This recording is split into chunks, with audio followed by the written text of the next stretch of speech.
Welcome back. I'm Shireen with Olive Street Designs, and this is my next project. This beautiful, handmade, solid cedar hope chest. And this was made by my client's father in high school. Can you believe making something like this in high school in wood shop? It's so cool. It's about 70 years old and it's been around. It was at her grandmother's house for a long time and now she has it. It's got some deep gouges and scratches. The pets have used it to jump up on the bed and scratched, and there's lots of thick finish on this that's cracking and failing. So it definitely needs some love and it definitely needs refinishing. And it's cool. It's finished on all four sides. It's got rounded corners. I really love the whole design of this and I'm so impressed that this was made in high school. I think the most I made in wood shop was a cutting board. So I'm going to lay down some plastic in the garage because I'm going to get ready to strip this. This whole finish needs to come off. And when you use a chemical stripper, you want to make sure you apply enough of the stripper product that you cover the surface entirely, as well as have enough on there that it doesn't dry out. So I goop on quite a bit, but I am just making sure that it is on there evenly. I let it sit for about 10 minutes and then scrape it right off. So I've just got a putty knife. And this finish, I don't know what it is. You just never quite know what the finish was made out of. And this one is just becoming a goopy mess. It is really gummy. And the process of stripping a piece of furniture is a lot of trial and error. So I would say this is one that now I've tried, and I'm probably not going to finish doing the rest of the piece this way just because of the mess that it's creating. So now that I got the majority of this finish off of here, I'm just going in with some lacquer thinner at this point to remove the rest of the residue and that gummy stuff because I'm not going to get anywhere with trying to sand that. Lacquer thinner works great. You can use acetone or lacquer thinner. I like the lacquer thinner because I feel like it doesn't evaporate quite as fast as acetone, but it does dissolve these types of finishes so that you can just wipe it away. Now, I did that same process here on the handle and it's not working great. Again, just trial and error. So I'm just going to keep trying different things. I put lacquer thinner on and now I'm doing the carbide scraper and that's working pretty well. So I'm going back and forth. Lacquer thinner loosens it up a bit. The carbide scraper scrapes it off. And I would say, okay, this is making some progress. So now on to the next thing I'm trying is let's just do a heavy grit sandpaper. And this isn't even sandpaper. This is a sanding net. I'm going in full blast, 60 grit. This is solid wood, so I'm, not dealing with veneer, so I can go ahead with a real heavy grit. And I'm not pressing hard. I don't want to damage anything, but I just want to get through this finish. So 60 grit hooked up to my vacuum, and this is working really well. It is taking that finish right off. So I'm pretty happy at this process now, thinking I probably should have just started here with the sandpaper this way, but you just never know. The stripper may have been fantastic. Okay, now I've got a repair that I've got to do. I've got some wood glue and a syringe. I'm using that bent needle. This is just a lifesaver when you're doing things like this. I have a crack that I've discovered in this front foot. I'm not in fear that it's going to come apart, but it does need to get repaired. So I'm injecting glue down in there. I'm kind of flexing it to let that glue get down in there. I'm going to squish it in there, and then I'm going to go ahead and clamp everything up. If you press that together and the glue squishes out, I feel like it's pretty full of glue. So I'm happy with it. I'm coming back in now and open the lid because I want to get the edges and I also want to refresh this cedar on the inside. Now the inside does not get any type of a coating on it. You could put cedar oil on it. I think that's about the only thing I would ever do to it. But if you just sand it down, it kind of refreshes all of that cedar smell and everything. My garage is smelling fantastic at the moment.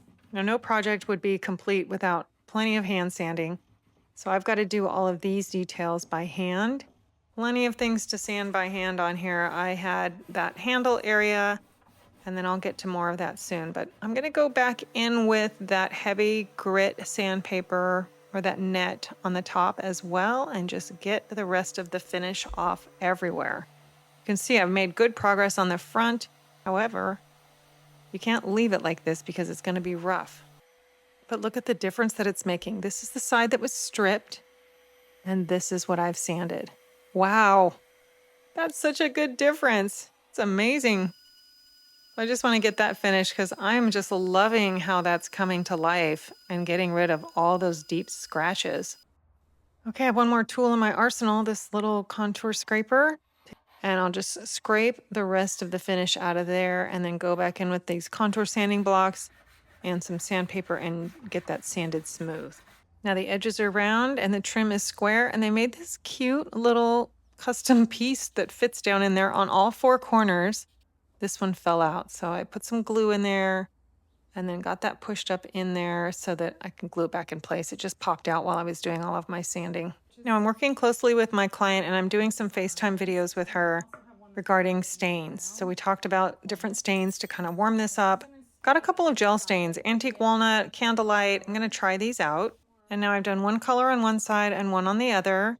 And then I want to demonstrate to her what happens when the body of the chest, if it didn't have any stain on it, what it would look like if it just had top coat or got wet. When I say getting wet, when you put top coat on it, it's getting wet. So we want to know how it's going to react. Cedar is very colorful.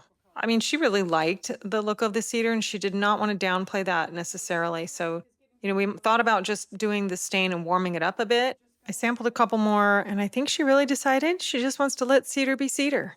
So now that decision has been made, we can get back to sanding because we've got a lot to do. Because I started here, and guess what? I've got to go here, here, here, and here before we can finish.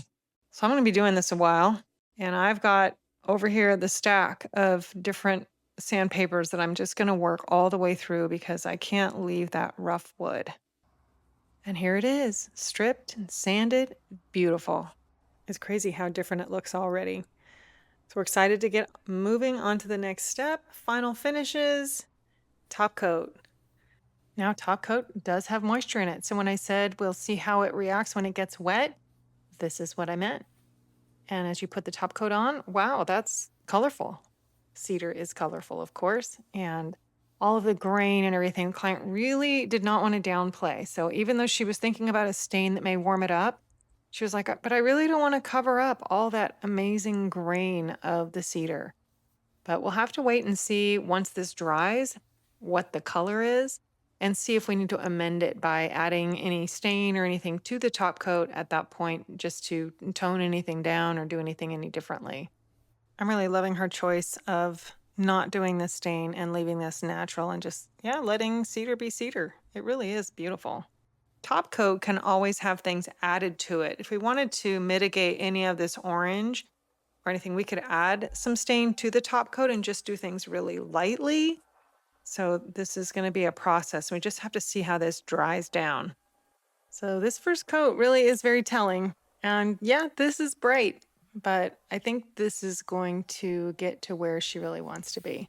So I did let that first coat dry for quite some time. I'm coming back in now with a really fine grit sanding sponge just to sand everything down. I want this to be a very lovely, soft, smooth finish. I'm going to be doing lots of sanding, top coat, sanding, top coat, sanding, top coat as we work through all the layers here. I want this to not only be beautiful, but very durable. So I wiped everything back down with a just barely damp microfiber towel to get all the dust off of there. This is the next layer of top coat. And you can see that the color is not really changing much because that first layer really dried and sealed everything. That this one is not going to keep changing colors, but we're sanding, doing more layers of top coat. I'm going to sand, do more top coat, and then sand and do more top coat. There's a pattern to this, and it's lots of sanding and more top coat because I want this to be super durable. But you can see the color's not changing anymore, and this is where we are going to be, and that color is beautiful. I'm using a water-based top coat because I don't want it to, patina over time like the old finish did and turn yellow. This should be pretty color stable and just keep that really beautiful cedar. Let's take a look back at where we started. This piece had really been around and was worn, but after some love and attention, this is where it is now. We've taken this back to how it looked probably when he made it. Just a beautiful piece of furniture, but with so much meaning. And now she's going to be able to enjoy this beautiful chest that her father made for many more years to come. I hope you like it and be sure to follow for more.